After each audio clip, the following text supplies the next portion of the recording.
even discussion, and even you can even raise doubts at the end. So according to me, I strongly feel that it's not only according to me, according to all of us, light is nothing but a connection between us and the universe. That is connecting us with the universe. Without light, just imagine, without light, we can't see anything. In the absence of light, that is darkness. Darkness is nothing but the absence of light. In the darkness, if there is a rope and the room is dark, we feel that there is some kind of snake there. But once the light is lit in that room, we definitely know that that is not a snake, it is a rope. So that is a light which is making us to understand what it is very clearly. Similarly, throughout the day, the whole day goes on because of light. We are getting connected with everything around us because of light. And the day starts, for us the day starts with the sunrise. Our life is completely depending on the sun, which is our main source of light for our planet Earth. So the sun is the main source of light. That's the reason why in our culture we have the culture of praying to sun early in the morning. And the whole day where we have the sunlight, we can do the work very comfortably because we can see everything around. So light is one of the very important source of energy. Light is a form of energy. Light is nothing but energy. So energy is very essential for us. And my dear friends, light is an electromagnetic wave. The electric wave and the magnetic wave, the two fields are moving mutually perpendicular to each other. One field is moving like this and the other field is moving like this. These two fields are mutually perpendicularly progressing. It is a progressive wave. So light is also called as an electromagnetic wave. Light is also called as an electromagnetic wave. Light is a form of energy. Light is an electromagnetic wave. And for the light to propagate, for the light to progress in the medium, there is no need of a material medium. It can even propagate even in the space, even in the vacuum. But whereas sound requires a material medium for it to propagate from one place to the other place. But whereas light, there is no need of any kind of material medium. It can even just go through the space. There is no material medium between the sun and the earth. The sun is at a distance of nearly about 150 million kilometers away from the earth. 150 million kilometers away from the earth. But though there is no medium between, the air medium is there in this atmosphere. Maximum is there up to 40 kilometers, and we have an atmosphere up to 1000 kilometers, but very minimal. Maximum atmosphere is there within 40 kilometers. So this medium is there only after it enters the Earth's atmosphere. But in between there is a lot of space. It is traveling all the space, and the light takes 8 minutes 20 seconds merely to reach from the sun to the earth, because light is the fastest moving thing. That is, it goes with the speed of, this is very important, generally the speed of light is represented by the alphabet C. C is an alphabet we use to represent the speed of light. And the velocity of light is 3 lakhs of kilometers per second.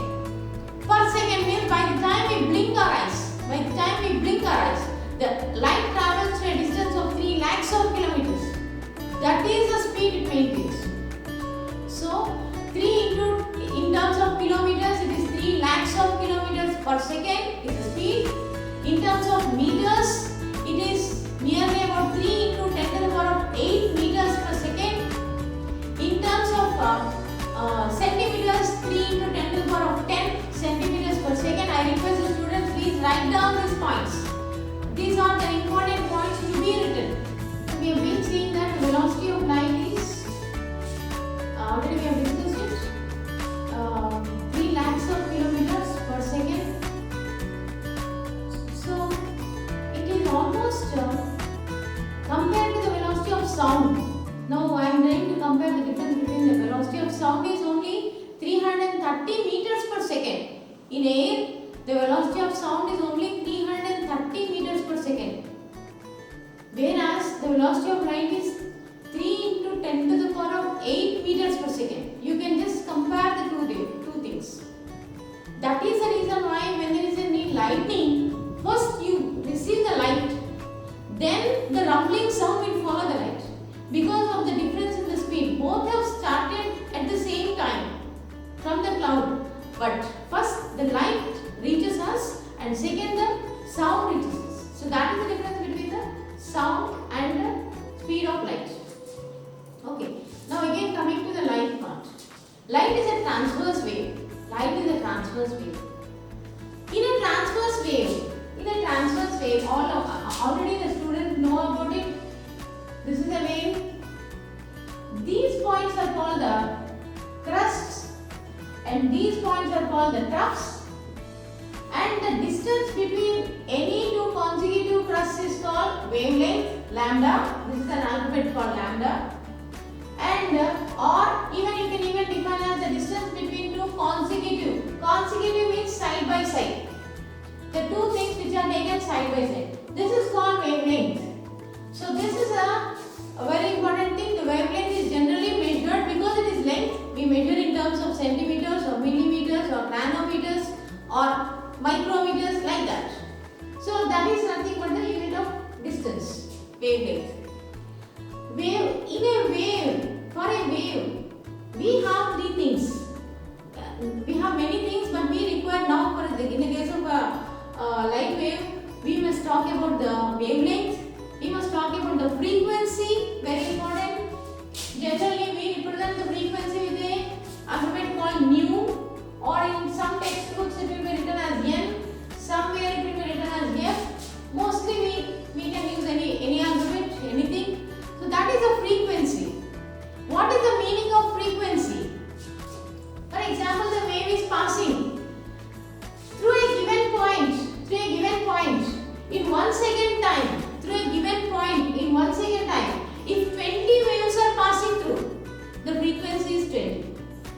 Through a given point, if 100 waves are passing through, then the frequency is 100.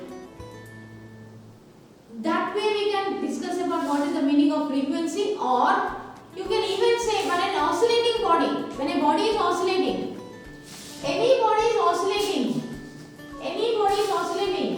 a body which is suspending from a point, this is a bob, it is oscillating, this is a mean position, this is called a mean position,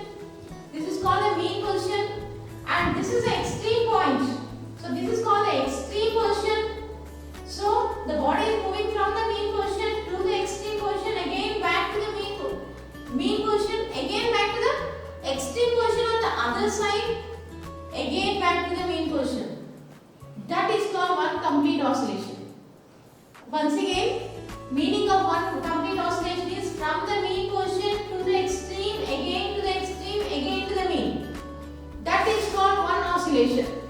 Then one oscillation is finished. It's an oscillatory motion, a to and fro motion. So my dear friends, here the frequency means, for example, your bob is oscillating 20 times per second. If your bob is oscillating 20 times per second, then the frequency is 20. The number of oscillations or the number of vibrations made in 1 second time is called frequency. The number of vibrations or oscillations made in 1 second time is called frequency. For example, I am trying to give you one more example. You are ringing a bell and you just touch the bell with your hand. You can feel the vibration of the bell. You can feel the vibration of the bell. You cannot see, but your hand can feel it. Means the body is vibrating. So in the same way, in this case also frequency means if you are taking one point, the number of waves are passing through this point. For example, if 1000 waves are passing through that point in 1 second time, then 1000 is the frequency. So frequency is nothing but 1 by time period. 1 by time period. That is the relation between the frequency and the time period. Frequency is the reciprocal of 1 by time period. So the unit of frequency is per second, 1 by second, per second. Or even you can even say hertz.